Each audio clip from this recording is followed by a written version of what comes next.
komputer. Oke.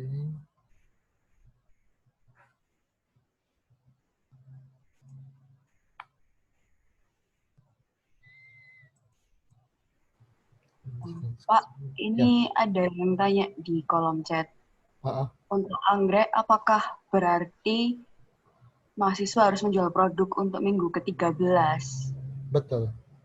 Tugasnya adalah tugas menjual.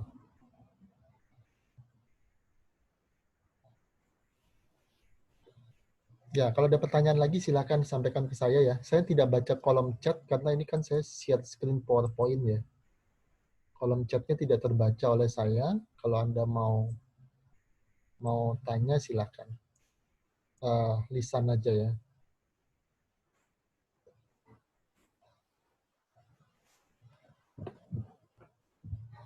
Oke.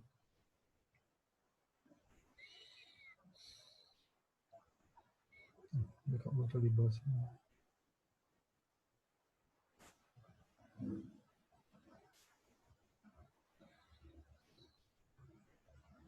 Oke. Ya, suara saya kedengaran ya? Ya, Pak. Oke. Ya, ada lagi pertanyaan tentang tugasnya. Nah, kemudian ada 4 kelompok. Nanti pas minggu ke-6 dan minggu ke-7 serta 13, 14 itu silakan nanti Kinasih mengkoordinasi penentuan urutan majunya. Jadi supaya nanti begitu kita Zoom meeting pada minggu ke-6, ke-7, 13, dan 14, itu tidak ada yang tunggu-tungguan. Siapa yang presentasi duluan, nanti saya minta Kinasih untuk mengkoordinasi. Entah mekanismenya saya bebaskan. Kalian kan sudah mahasiswa semua, silakan berkoordinasi sendiri. Mekanismenya bebas. Apakah diundi, apakah sukarela, terserah. Yang pasti begitu minggu ke-6 dan ke-7, 13, 14 itu kelompok 1 sudah jelas siapa yang maju pertama, 2, 3, dan 4. Ya. Jadi tolong apa itu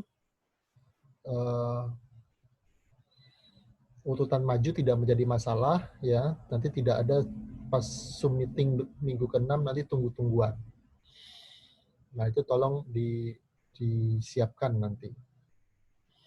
Kemudian juga seluruh anggota kelompok tanpa kecuali harus hadir pada saat presentasi gitu ya. Pada saat kalian presentasi, terutama pada saat gilirannya gitu ya. Kalau saya cek nanti ada yang tidak hadir, itu akan mengurangi nilai kalian ya. Kemudian secara umum begini, setiap anggota tim, kalian kan membagi diri menjadi anggota tim berdasarkan pengaturan dari kalian sendiri, saya tidak intervensi. Artinya saya berharap setiap anggota tim itu bisa bekerja sama secara maksimal, gitu ya. Dan saya tidak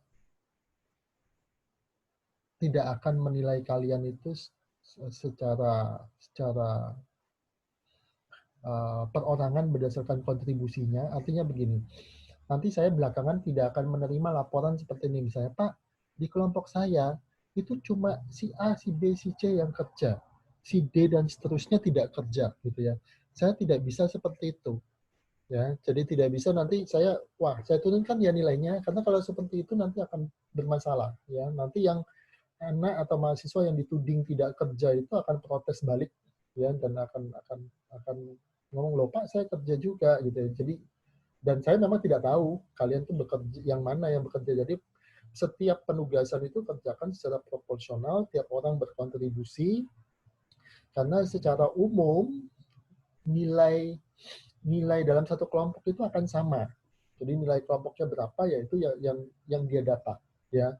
Jadi kalau ada satu yang kerjanya ngawur, presentasinya jelek, ya dia akan menyeret turun nilai dari yang tim secara keseluruhan. Begitu pula kalau ada yang nggak kerja kan berarti akan memberati mereka yang kerja. Jadi tolong diperhatikan untuk setiap anggota kelompoknya berkontribusi. Saya bisa memberikan diskriminasi nilai kalau memang ada hal yang tangible di hadapan saya gitu ya. Misalnya pas presentasi nggak datang, itu pasti nilainya saya kurangi. Akan beda nilainya sendiri dengan nilai kelompok yang lain. Ya, dengan alasan-alasan tertentu nilainya akan saya kurang. Bahkan bisa saya nolkan gitu ya kalau misalnya dia tidak hadir tanpa keterangan. Ya, jadi tolong itu diperhatikan. Ada pertanyaan dulu sampai di sini sebelum kita masuk pada materinya. Kinasi, Sania, Vanessa, Kimberly Putri, dan lain-lain. Halo, ada pertanyaan? Kinasi. Belum ada, Pak. Oke, cukup ya. Oke. Ya, nah sekarang kita masuk pada materi. Materi ini pembukaan saja, tidak terlalu banyak. Intinya introduction, ya. Anda tahu bahwa lingkungan bisnis pada abad ke-21, ya, khususnya tahun 2020 ini, berubah sangat drastis. Ya. Jadi tidak seperti dulu, ya, di mana perusahaan itu bisa seenaknya membuat produk dan kemudian mendiktekannya ke pasar dan pasar akan menyerap produk itu. Saat ini perusahaan menghadapi persaingan yang ketat, ya, yang mana mereka harus benar-benar apa itu menghasilkan produk yang diinginkan oleh market, diinginkan oleh pasar, sehingga produk itu bisa terserap oleh pasar, ya, karena alternatif produk itu sudah tidak satu lagi. Dalam bahasa ekonominya tidak lagi monopoli atau oligopoli, ya. Kalau monopoli itu berarti dia sendirian menguasai pasar itu. Kalau oligopoli, struktur pasarnya dikuasai oleh beberapa perusahaan besar yang sangat dominan dibandingkan perusahaan-perusahaan yang lain. Ya. Nah, sehingga kemudian peran marketing ini menjadi sangat penting. Ya.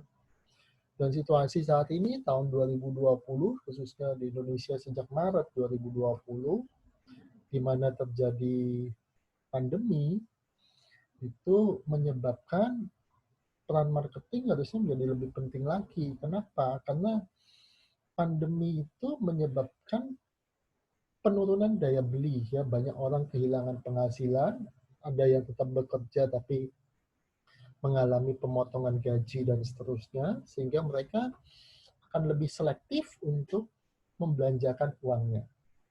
Bahkan yang memiliki uang pun dia akan makin berhati-hati untuk membelanjakan uangnya itu karena dia menilai bahwa situasi ekonomi akan belum tentu bagus ke depannya, jadi dia akan lebih banyak saving, lebih banyak menabung walaupun dia punya uangnya.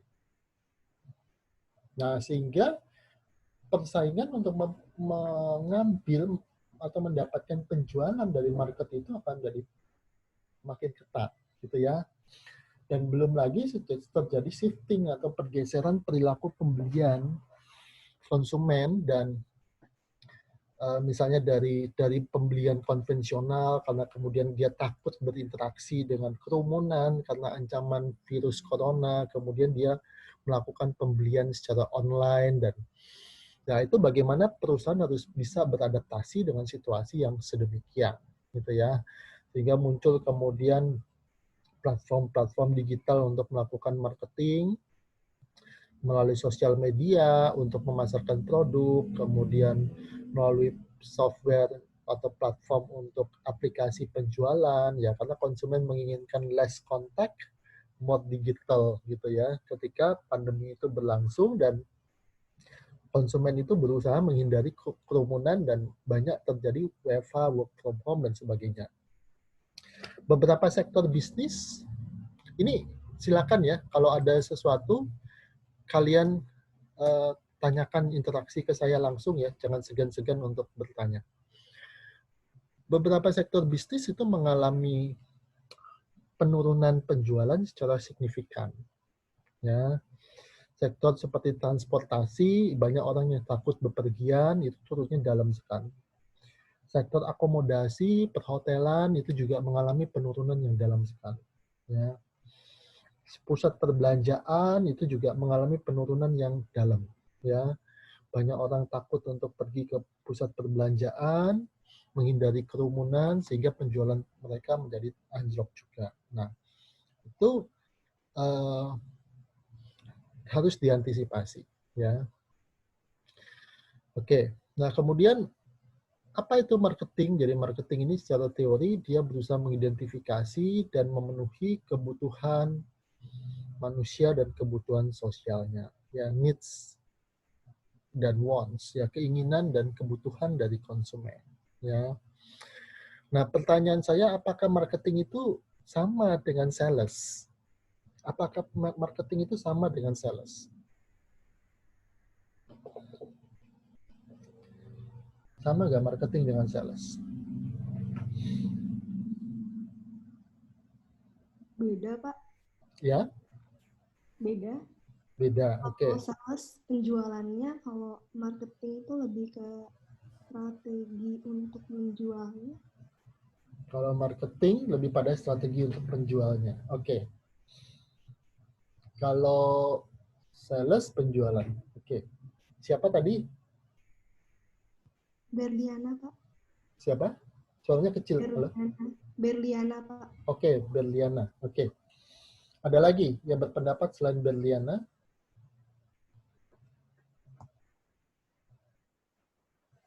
Ya. Arah penjelasannya sudah betul yang dikatakan Berliana, gitu ya.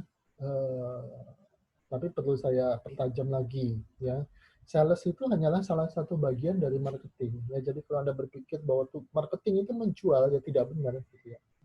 Karena marketing itu suatu proses dari hulu ke hilir sebenarnya.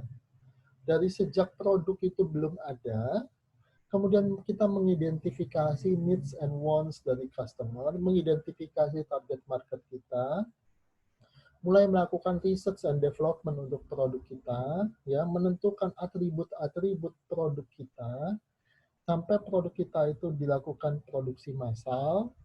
Nah, itu adalah proses dari marketing sampai produk kita itu terjual ke tangan konsumen. Dan sebelum produk itu terjual, biasanya kita melakukan yang disebut sebagai marketing communication atau komunikasi pemasaran. Jadi, marketing itu dari hulu ke hilir. Ya, dari ujung ke ujung. Yang sedangkan sales itu hanya pada fungsi penjualan lebih spesifik. Ya, jadi marketing itu suatu cakupan yang luas sehingga dikatakan dia merupakan apa? Proses untuk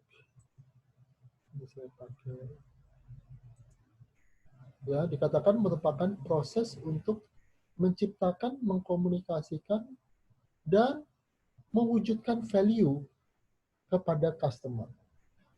Apa yang dimaksud value? Value itu adalah suatu nilai dari produk kita. Jadi kalau konsumen membeli produk kita, entah itu produknya barang tangible atau jasa intangible yang tidak berwujud, nah dia akan mencari value dari produk kita.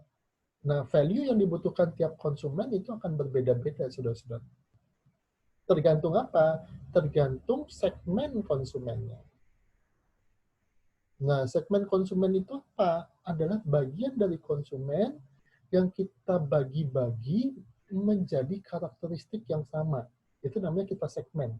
Kita segmentasikan. Jadi, nanti akan ketemu segmentasinya apa, gitu ya.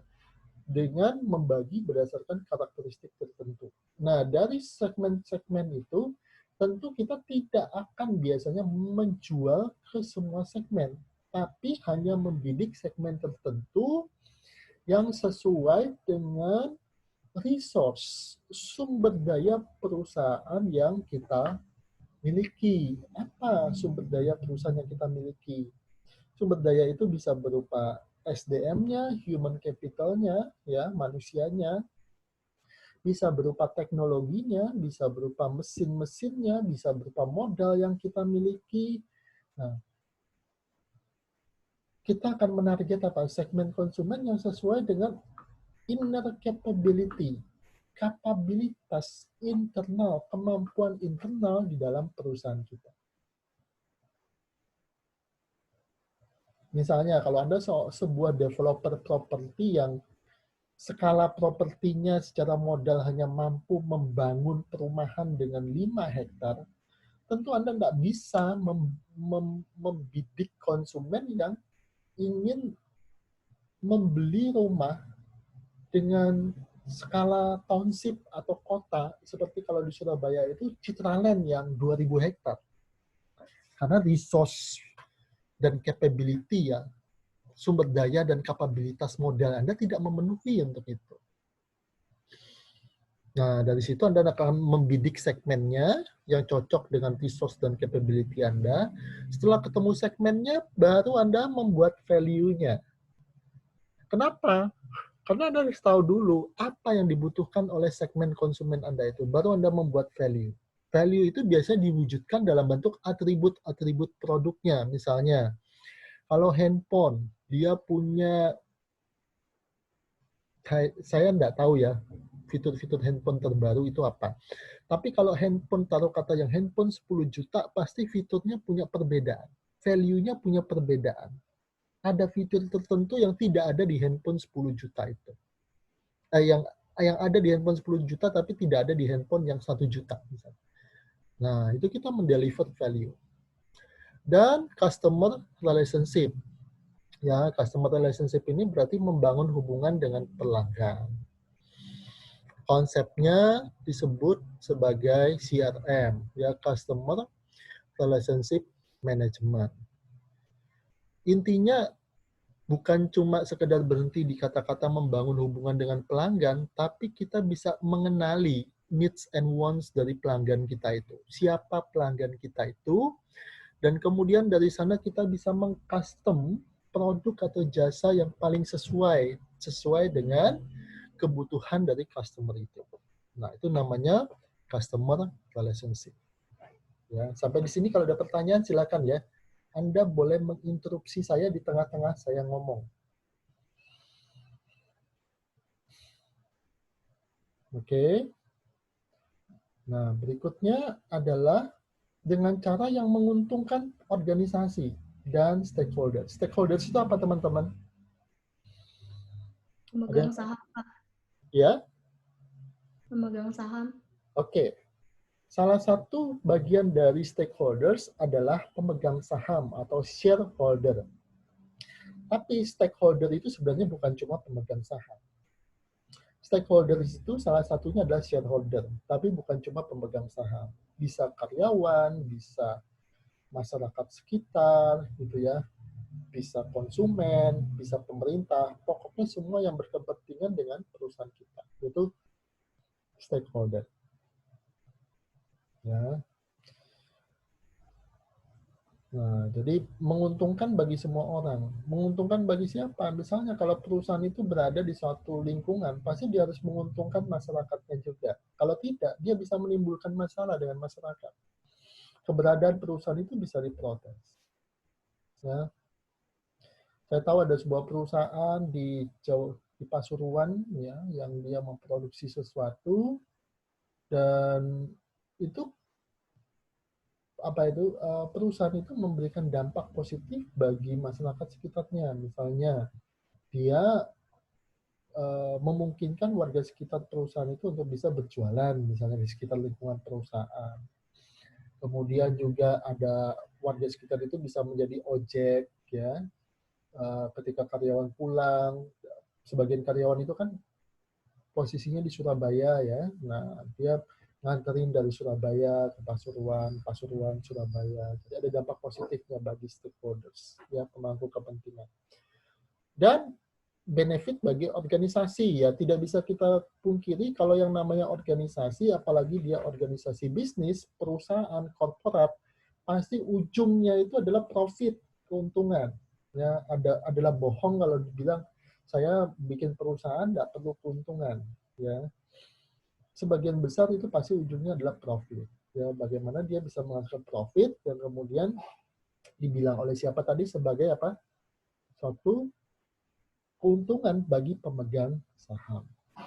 Nah, kemudian sehingga marketing itu merupakan proses di mana kita mengidentifikasi apa yang dibutuhkan dan diinginkan, needs and wants dari konsumen melalui penciptaan, penawaran, dan mempertukarkan produk dan jasa dalam bentuk berbagai atribut value tadi dengan konsumen, ya, atau dengan pihak lain di dalam rantai pasoknya. Misalnya supplier pasti memasok ke pabrik gitu ya, itu dengan pihak lain.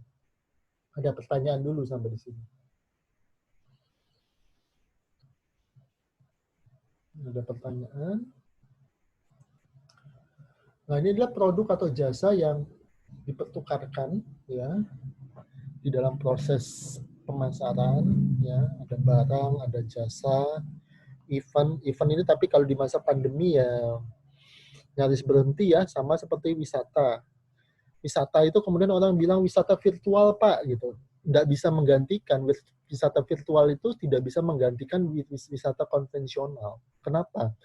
Dari berbagai sisi dia tidak sama. Misalnya dari sisi konsumen, wisata virtual itu tidak bisa membuat konsumen merasakan touch and feel, atmosfer dan suasana yang real ketika dia benar-benar misalnya mengunjungi pantai atau mengunjungi gunung gitu ya.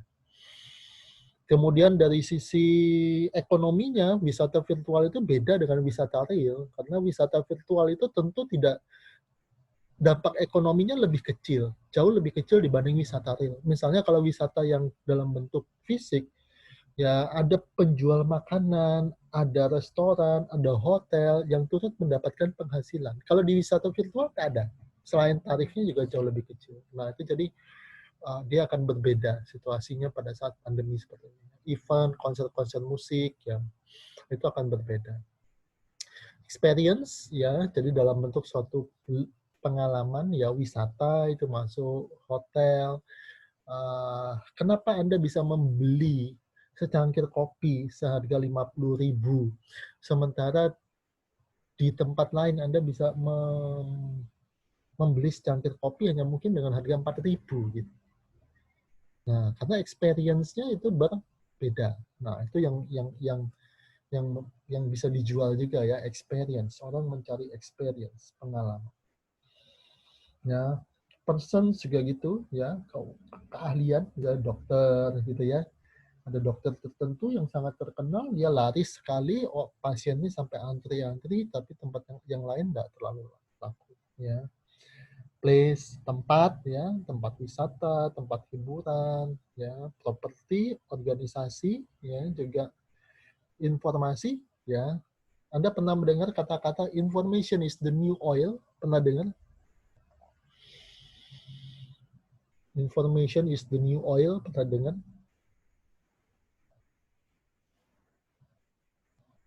Pernah dengar kata-kata seperti itu? Information is the new oil. Ya, jadi intinya informasi itu sesuatu yang sekarang ini sangat berharga, setara dengan minyak, minyak yang baru. Ya. Informasi, ya. Ide juga gitu, sesuatu yang sangat penting saat ini karena perusahaan tidak lagi hanya sekedar menjual produk yang begitu-begitu saja, tapi membutuhkan inovasi yang sesuai dengan segmen market yang dia tuju. Ya.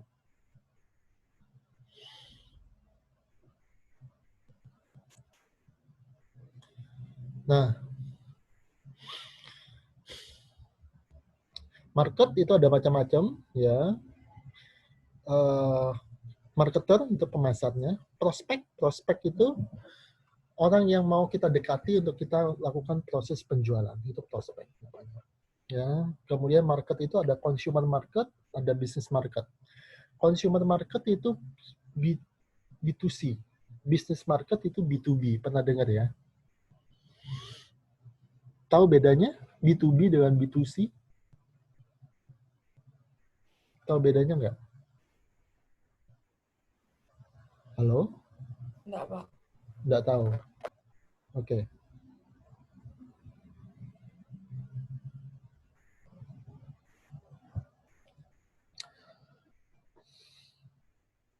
Kalau B2C itu adalah menjual ke mass market.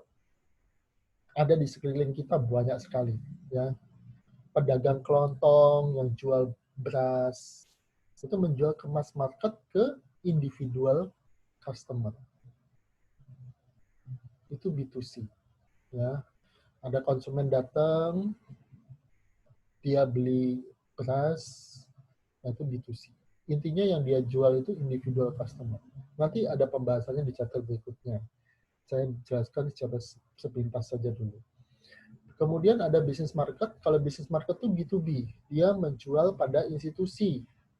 Ya, misalnya kalian jual anggrek, itu bisa jual anggrek ke hotel. Nah, kalau kalian jual anggrek ke hotel, itu maka B2B. Tapi kalau kalian jual anggrek ke teman kalian, individual atau pribadi, itu namanya B2C. Ya. Kemudian ada global market. Global market itu berarti pasar global. Produk kalian tidak hanya dijual di pasar lokal di negara asalnya. Misalnya produk kalian produk Indonesia. Tidak hanya dijual di Indonesia, tapi juga di seluruh dunia atau di beberapa kawasan di luar Indonesia. Nah, kenapa perusahaan itu perlu memasuki pasar global? Ada banyak alasan. Misalnya karena dia butuh sumber daya, butuh perluasan pasar, ya, beberapa penjualan dari produksi perusahaan itu harus berlangsung dalam skala yang besar, dan skala itu mungkin tidak bisa dicukupi hanya dari negaranya. Ya. Satu contoh misalnya, kalau ada perusahaan IT yang berasal dari Singapura, dia produksi laptop. Singapura itu penduduknya cuma 5 juta. Mungkin secara skala ekonomis, kalau dia produksi laptop, cuma jual ke orang Singapura, tidak ekonomis. Dia butuh menjual puluhan juta laptop per tahun. Supaya biaya produksinya bisa ekonomis. Kalau tidak, dia tidak akan ekonomis. Nah, itu dia kemudian akan mencari pasar. Dia akan jual laptopnya tidak hanya di Singapura, tapi juga ke Indonesia, ke Malaysia, ke Jepang, dan sebagainya, supaya dia bisa mencapai skala ekonomis dari penjualan laptopnya itu. Ya. Kemudian ada organisasi non-profit, ya misalnya yayasan, ya sekolah, tempat ibadah, gitu ya, dan government market, pasar pemerintah. Government market ini sebenarnya masuk B2B juga ya, dia overlap dengan B2B. Jadi misalnya kalau Anda menjual anggrek ke Pemkot Surabaya gitu ya, Pemkot Surabaya misalnya butuh untuk festival bunga misalnya. Nah, itu maka Anda menjual ke pasar pemerintah, government market ya. Kemudian di situ ada marketplace ya, marketplace itu tempat berjual beli. Tempat berjual beli ini bisa konvensional, misalnya contoh sederhananya adalah pasar gitu ya. Nah, itu dia konvensional ya. Tapi ada juga marketplace yang bentuknya e-commerce, e-dagang, perdagangan elektronik ya.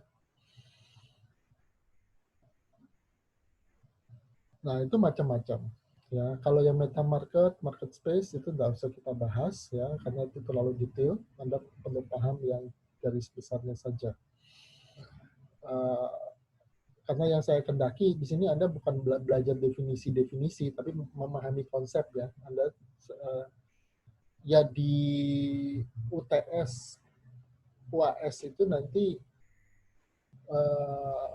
kemungkinan ada ujian tulisnya, tapi saya tidak mendesainnya untuk Anda menjawab nanti apakah yang disebut sebagai ini, apakah yang disebut sebagai itu, gitu. Enggak seperti itu. Ya nanti Anda mungkin menyusun analisis singkat yang sifatnya take home sebagai TS atau UAS juga selain tugas yang saya berikan. Oke. Nah itu marketplace. Jadi marketplace itu ada yang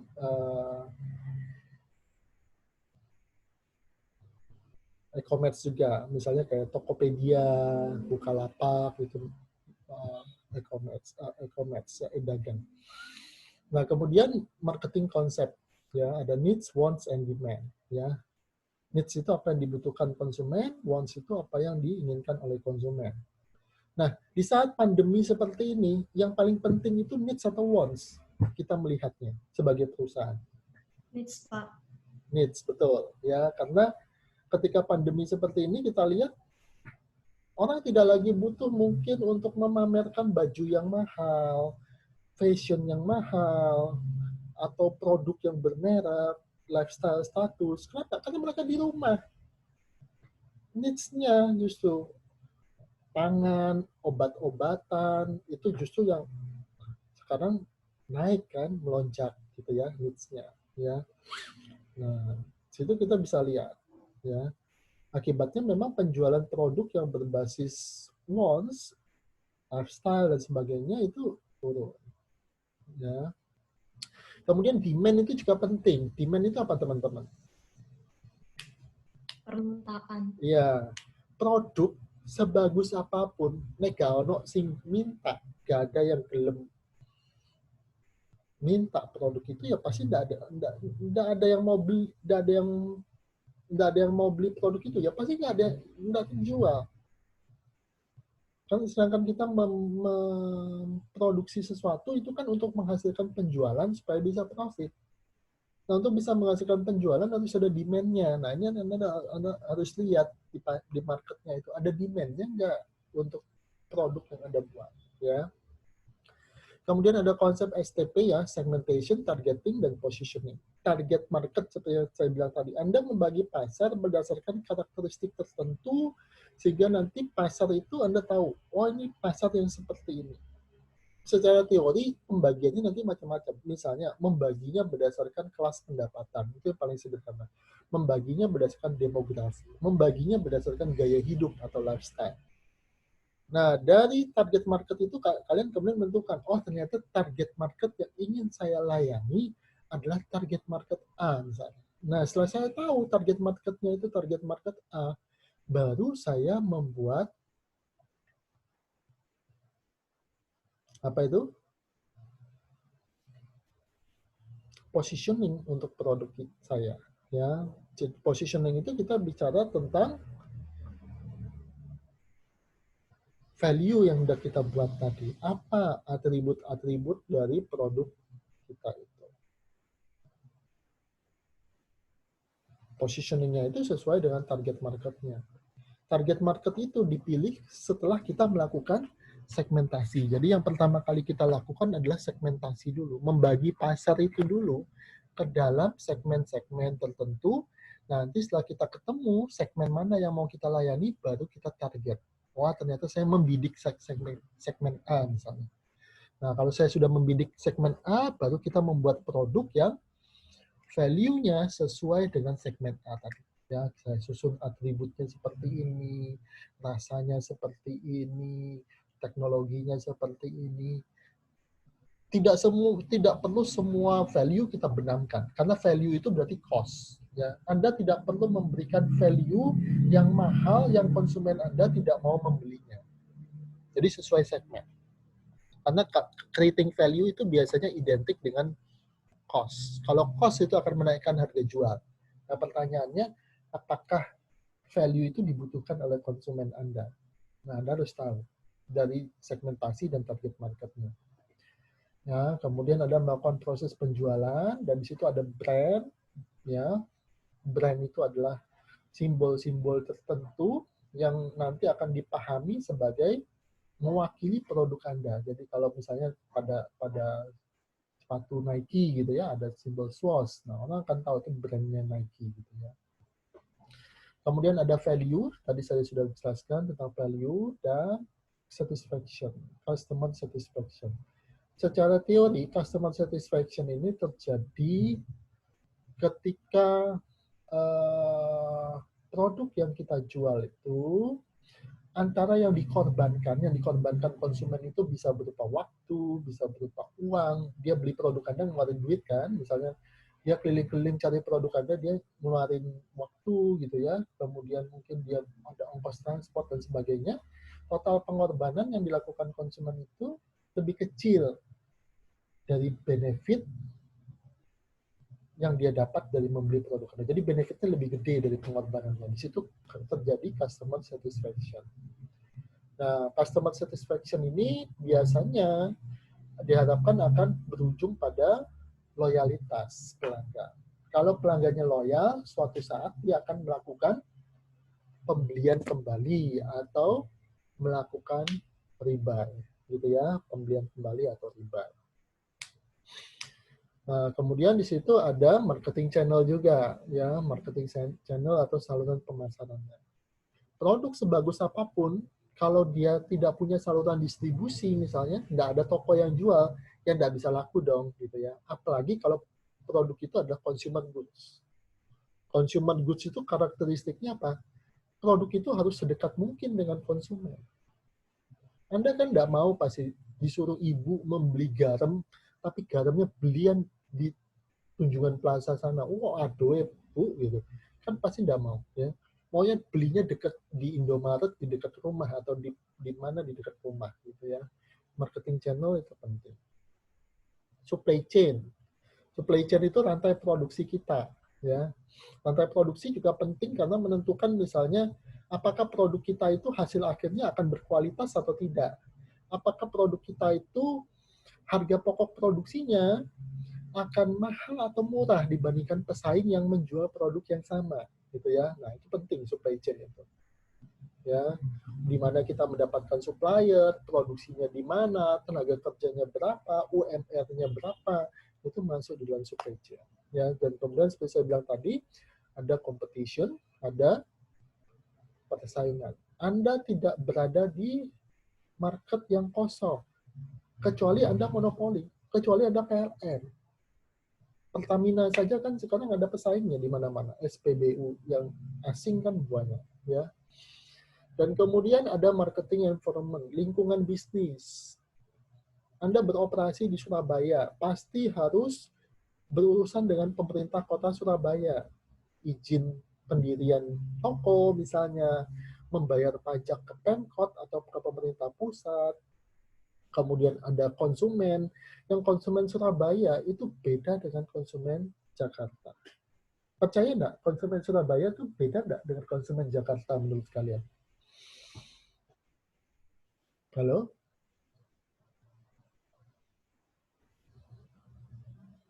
Halo? Mana nih mahasiswanya? Kok menengahi?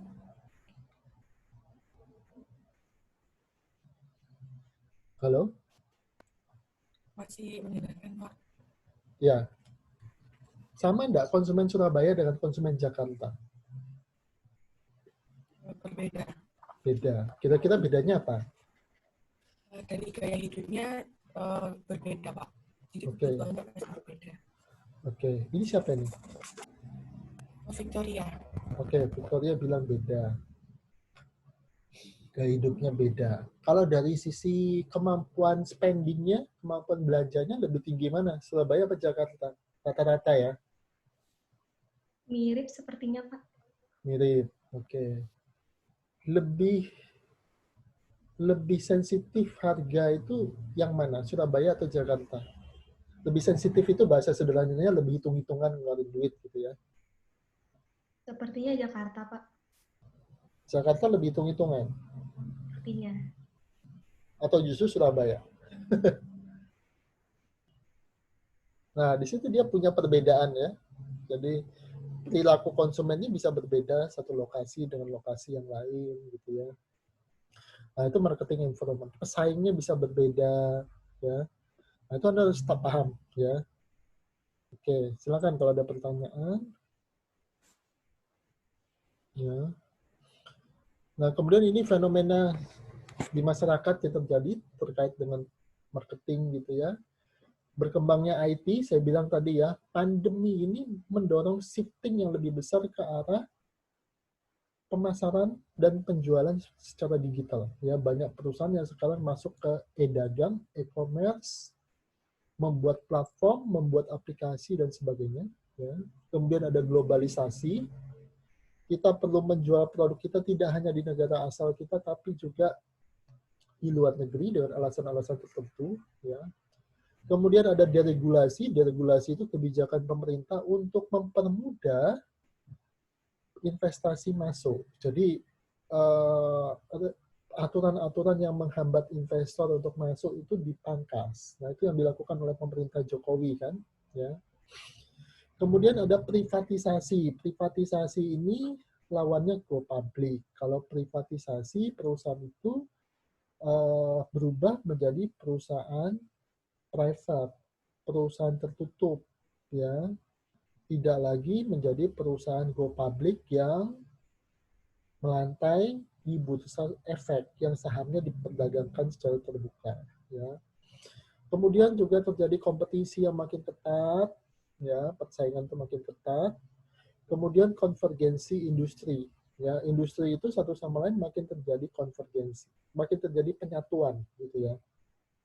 Contoh sederhana, ya, industri media, ya, industri media massa itu sekarang antara industri media konvensional, non konvensional, media digital itu makin konvergen. Ya, mereka makin menyatu gitu ya. Dan saling kait mengkait satu sama lain di dalam satu perusahaan yang sama, ya. Kemudian ada resistensi konsumen, ya. Konsumen itu makin cerewet, makin pemilih, makin tanya detail gitu ya.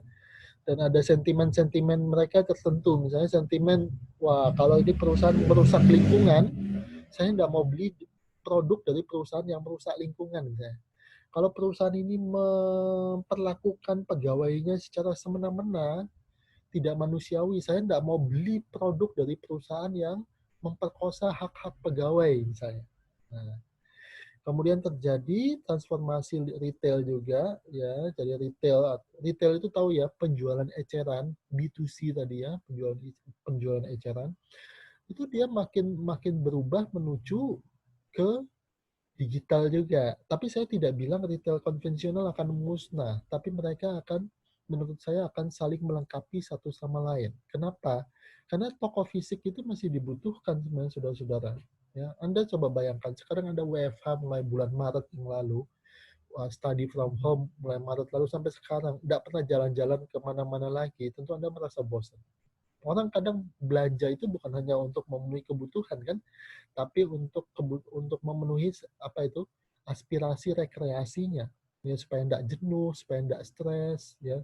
Sehingga pusat perbelanjaan menurut saya masih butuh, asal apa, formatnya tepat, ya. Kemudian juga disintermediasi. Disintermediasi ini adalah hilangnya peran perantara yang di tengah itu ya. Kenapa? Karena munculnya digitalisasi. Sekarang yang namanya pabrik bisa jual langsung ke konsumen. Caranya gimana? Masuk ke Tokopedia. Dia nggak butuh agen, nggak butuh toko, nggak butuh distributor. Itu yang namanya disintermediasi. Ada pertanyaan sampai di sini?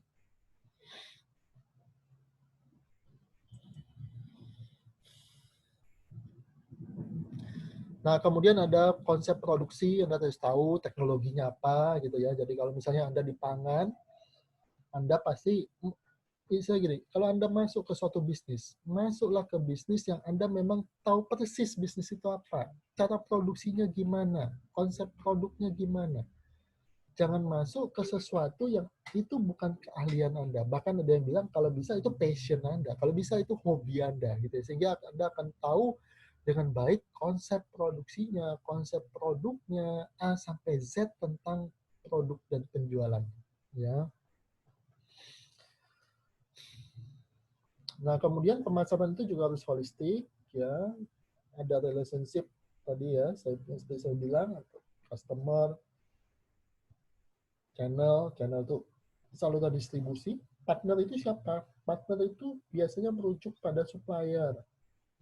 Pemerintah juga masuk di situ. Ya, Anda kalau bikin kue misalnya, pasti butuh tepung. Tepung berarti ada pabrik tepung yang masuk. Nah, itu partner Anda, gitu ya.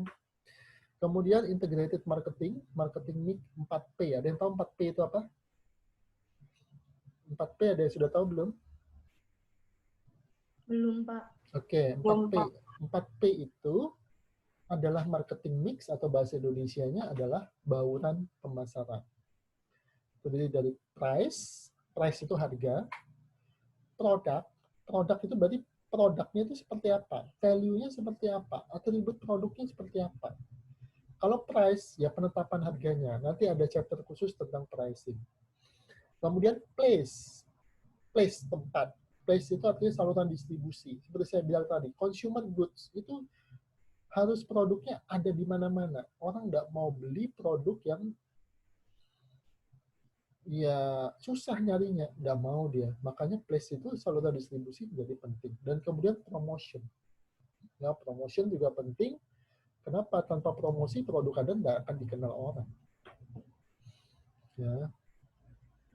Kemudian internal marketing ini hubungan di dalam perusahaan kita sendiri. Misalnya, Anda sebagai sales bisa menjadi sales yang bagus, menjelaskan produk segala macam, melayani konsumen Anda segala macam. Bagus ya. Tapi begitu produk itu rusak, misalnya laptop ya, produknya rusak, masuk ke teknisi. Itu kan sudah di luar lingkup Anda. Nah, teknisinya terus kerjanya nggak benar. Nah, tentu itu menjadi masalah. Nah, itu internal marketing. Di dalam itu juga produknya harus soft. Kenapa? Harus bagus juga. Kenapa? Karena yang melayani konsumen itu sebenarnya bukan cuma sales. Bukan cuma orang pemasaran. Yang melayani konsumen itu juga teknisi. Kalau produknya rusak, teknisinya tidak datang, atau teknisinya kerja tidak karuan, kecewa tidak konsumen? Kecewa. Nah, internal marketing Anda juga harus beres. Anda sebagai sales menjual produk ke perusahaan, terus janji, ya Pak, kita bisa produksi 1 juta unit dalam 1 bulan, Pak. Anda pesan ke bagian produksi. Kemudian bagian produksinya, balelo, bagian produksinya kerja tidak sesuai permintaan. Sampai 1 bulan, produksinya gerono. Kecewa tidak konsumennya? Kecewa. Dan itu di luar skop Anda sebagai sales. Tapi ditentukan juga oleh pihak lain di dalam perusahaan Anda. Nah, itu internal marketing. Nah, itu penting ya, internal marketing itu. Karena dia juga menentukan kepuasan konsumen. Produksinya telat, servisnya nggak karuan, teknisinya acuh nggak acuh, ya konsumen pasti nggak mau datang, gitu ya. Nah, kemudian dia akan mempengaruhi pendapatan seperti saya bilang tadi ya. Ujung-ujungnya itu pasti perusahaan. Kalau namanya perusahaan pasti dia nyari keuntungan. Keuntungan itu dari pendapatan. Ya. Kemudian ada brand and customer equity. Ya, brand equity itu seberapa konsumen itu melihat merek Anda sebagai sesuatu yang lebih dibandingkan produk yang lain. Ya, customer equity seberapa jauh konsumen Anda merasakan satu bonding, satu keterikatan dengan produk Anda, sehingga dia akan loyal dengan produk Anda. Ya, kemudian ada etika tadi ya, misalnya kalau Anda menjual produk yang tidak sesuai dengan harapan konsumen, misalnya produk itu dibuat secara tidak beretika, ya, misalnya menyebabkan kerusakan lingkungan dan sebagainya. Itu kalau di barat bisa menyebabkan produk Anda diboikot, ya, lingkungan, ya. Kalau produk Anda menimbulkan pencemaran, bisa-bisa nanti pabrik Anda digeruduk oleh massa yang demo, yang protes, menutup pabrik Anda dan sebagainya. Kemudian dari sisi legal, ya, kalau di Indonesia misalnya kalau Anda bikin PT ya harus ada akte pendirian PT-nya, ya harus sah secara hukum, ya. Kemudian juga komunitas itu penting, ya, karena komunitas itu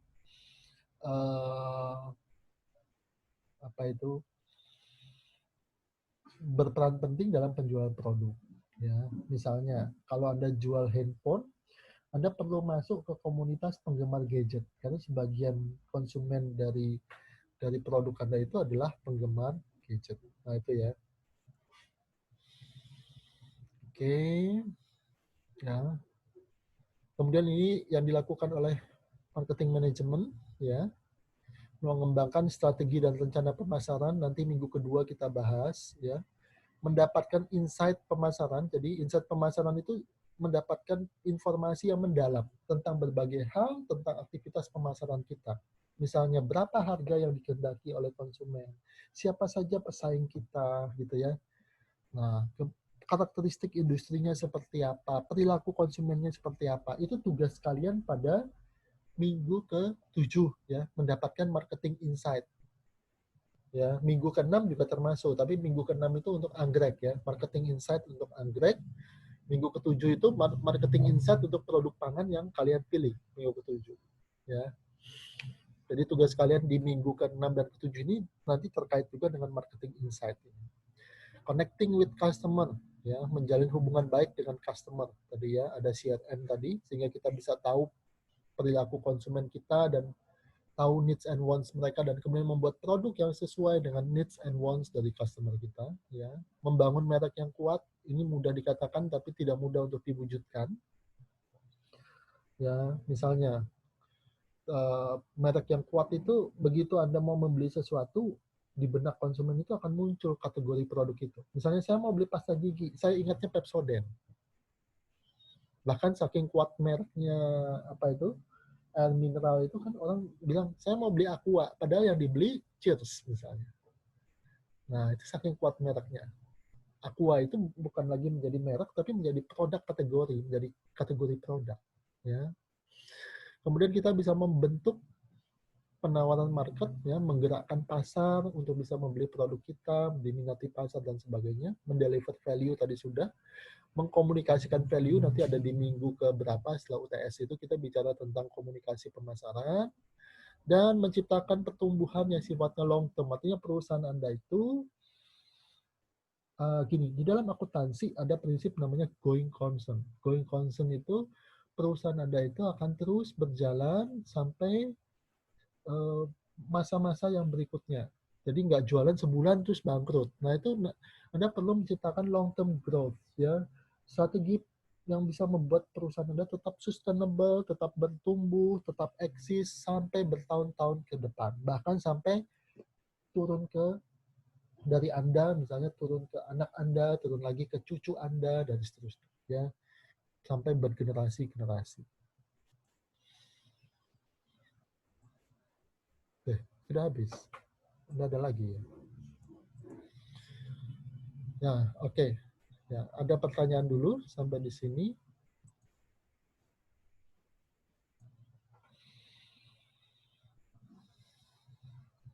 Ada tentang tugas atau tentang apapun? Ada pertanyaan kah?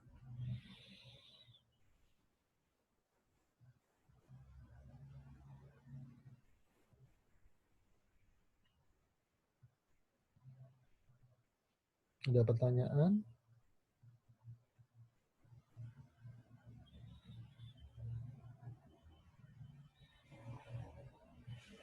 Ada pertanyaan, teman-teman? Ada yang bingung? Terutama tentang tugasnya ya. Anda fixkan dulu. Ada pertanyaan dulu.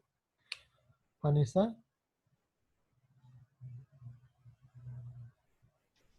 Enggak ada pertanyaan, Pak, saya. Oke. Yang lain, ada pertanyaan kah? Apa yang saya katakan itu bisa dicerna atau masih bingung? Silakan ya.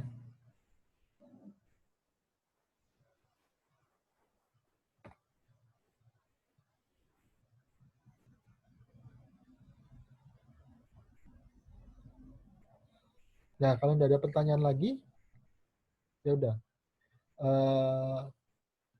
Mulai dikerjakan tugasnya untuk minggu ke-6 dan ke-7. Kemudian ancang-ancang untuk minggu ke-13 dan 14. Oke.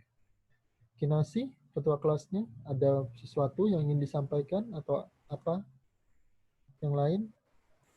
Oh, belum ada sih, Pak. Oke. Ya, kalau belum ada, sampai ketemu minggu depan. Saya nggak tahu nanti minggu depan Zoom-nya Pak. Ini saya malam-malam Zoom-nya diberitahu oleh TU ya, Bu Susan. Kalau nanti minggu depan saya belum tahu apakah masih pakai Zoom yang ini lagi atau gimana. Oke. Nanti saya info lebih lanjut kalau saya dapat update dari Bu Susan tentang Zoom-nya ya. Video ini, rekaman pengajaran ini akan saya rekam. Semoga tidak ada masalah dalam pengambilan filenya. Nanti saya masukkan ke YouTube, linknya saya masukkan di ULS. Oke, gitu aja. Selamat pagi semuanya. Thank you. Terima kasih, Pak. Oke, thank you. Terima kasih, Pak. Ya, Terima kasih, Pak. Terima kasih, Pak. Oke, sama-sama. Terima kasih, Pak. Ya, sama-sama. Terima kasih. Pak. Thank you.